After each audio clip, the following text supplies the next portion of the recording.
All right, so I think I just like being late to these things because the patch went live like a week and a half ago. I've only decided to talk about this now, but hey, better late than never. Welcome everyone, how you guys doing? And in today's video, we'll be talking about the artifact transmuter and the sanctifying elixirs, the changes that came when the 5.5 patch went live. So yeah, let's just get into the video. Okay, for a little bit of context, right? Sanctifying elixirs, consumables that you can use to craft an artifact of your choice from the set that you want, the main and two subsets that you want, right? Get it from many ways, right? I'm not gonna list them all. Play the game, buy battle pass, all that stuff, right? Get showered with rewards for like anniversary and stuff. All right. The main thing that we really want to talk about is the transmuter. Right, transmuter does two things. The first thing is the way of getting one elixir per patch by using your leveled up artifacts that you don't want. The second is the selector, of course, right? The selector that you can also choose one per patch, right?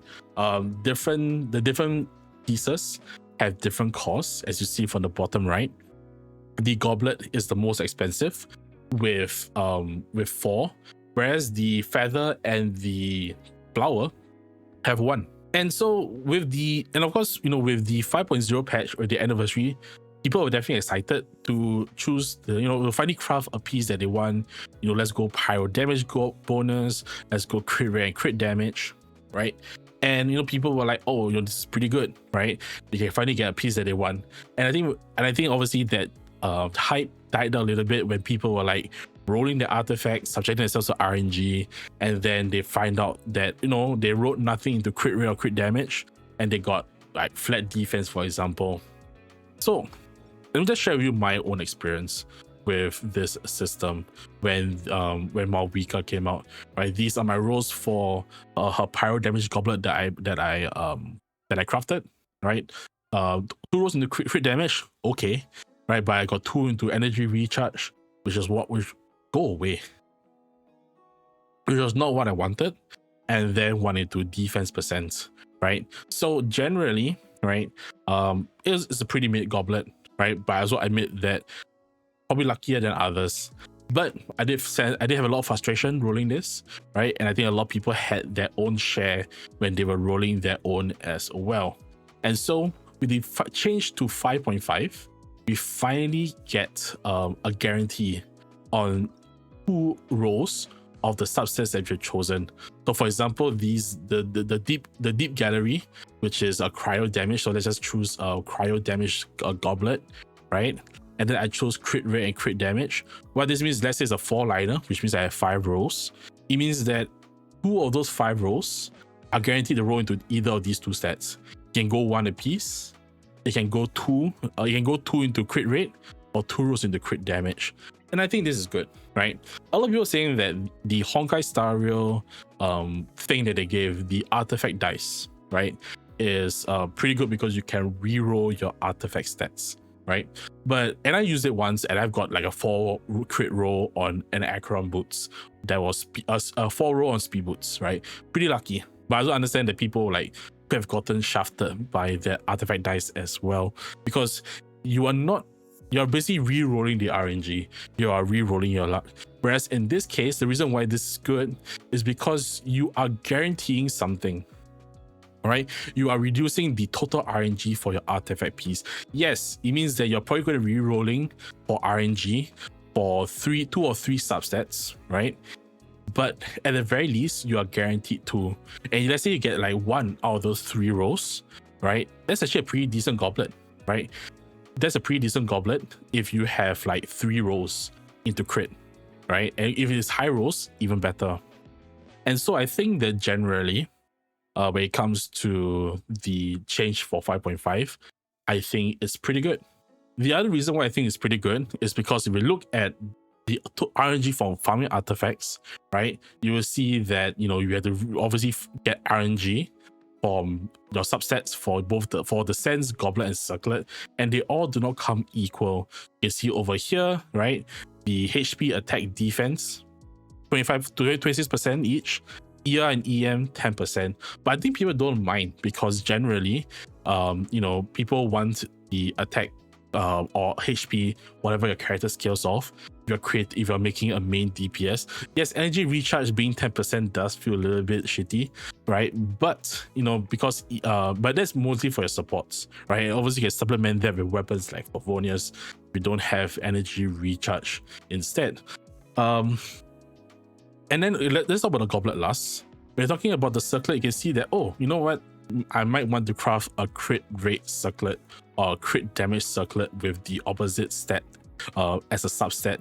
But then it comes the chance against RNG again, right? Now, let's say you're going to craft a crit rate circlet with a crit damage subset, that means they're trying to roll one stat against 3 others. Yes, you could have 2 guaranteed rolls into crit damage, for example, but that means that your subsequent 3 rolls will be a 25% chance of getting the guaranteed stat, whereas for the other 4 pieces, you have a 50% chance because you are rolling 2 stats against another 2, right? So I think that generally I wouldn't really craft crit rate or crit damage circlets as well, right? And I think that this is where usually you'll find the most source of off pieces because of what I'm going to say later about the goblets, right? We see that elemental goblets have very low chances, right? All split 5%, which means that it's going to be very rough to farm for it. And also when you get the piece that you want, it's not going to be guaranteed they're going to get the substats, right? So I think generally using that guarantee in the artifacts that you have crafted to basically raise or to basically craft a good goblet for that character is going to make a big difference for your team building, right? Why would you use something that's guaranteed on something that it was going to give you a 100% chance where you can use it on something that gives you a 5% chance, right? And generally I think that the elemental goblets are the way to go.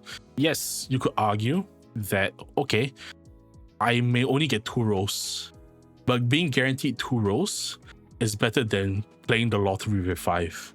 And so generally this is where I would, and I think, like I say, it's not really a hot take. I think it's just a popular sentiment. Roll for the set that you want. And because the sense, generally because you're going for either of these 3 stats, depending on the character, because they have quite a high chance, most likely you will get a sense that's on piece and a goblet that you have crafted on piece, which means that you most likely are just going to go for a circlet of the off piece, because you are very fortunate, at least in Genshin, that you can have an option of an off piece. And I think that this should be a very critical choice when players make when they are choosing their their artifacts with the Transmuter. Of course, if you really want to play with fate and you want to go and craft a crit rate circlet with crit damage and roll the 3 chance RNG 25%, go ahead, right? It costs less, so but that being said, I think it is still better to go for an elemental goblet instead. I think that's really my take on this whole situation. I think it's a pretty good change. I think that it is more than just getting a good roll on your elemental goblet. It's really reducing the RNG for the rest of your team building, because you most likely get attack sense, which means that your off piece is going to be your circlets. And yes, I know circlets are not easy to raise, right? I've got a lot of bad circlets, but it means that you are reducing the RNG of everything. So yeah, those are my thoughts. I hopefully they also increase the rate of giving these out, maybe end game content, right? Maybe, either Spiral Abyss or Imaginary Theater, right? Maybe give this as rewards. Let me know in the comments down below your experience, if you've used them already, or if you have not, if who you're saving them for. Personally, I probably am saving it for Skirk, who, probably coming out soon, I guess, right? Or not really soon, but like in the future, we know that she's probably coming, right? So yeah, let me know if have used it or saving for a future character, and let me know what your thoughts about it. Do you think that the 2 subset guarantees is good, or do you think that we need all 5 for a premium price of $99.99? Who knows, right? This is Hoyoverse, right? the company that has global passives. Oh my gosh, that's a different topic altogether. But that being said, right, as I mentioned, I think that this video is mainly about talking about how we can reduce RNG and make it a better building experience for players. So as I mentioned, leave them in the comments down below, like, share, subscribe as well. And do note that I stream live on Twitch, link in the description below. And yeah, it is past my bedtime. It's past 12. I need to sleep. And so yeah, appreciate you guys coming through. I am very sleepy, guys. So yeah, take care, stay safe, be good to yourself and the people around you, and good night. Bye bye.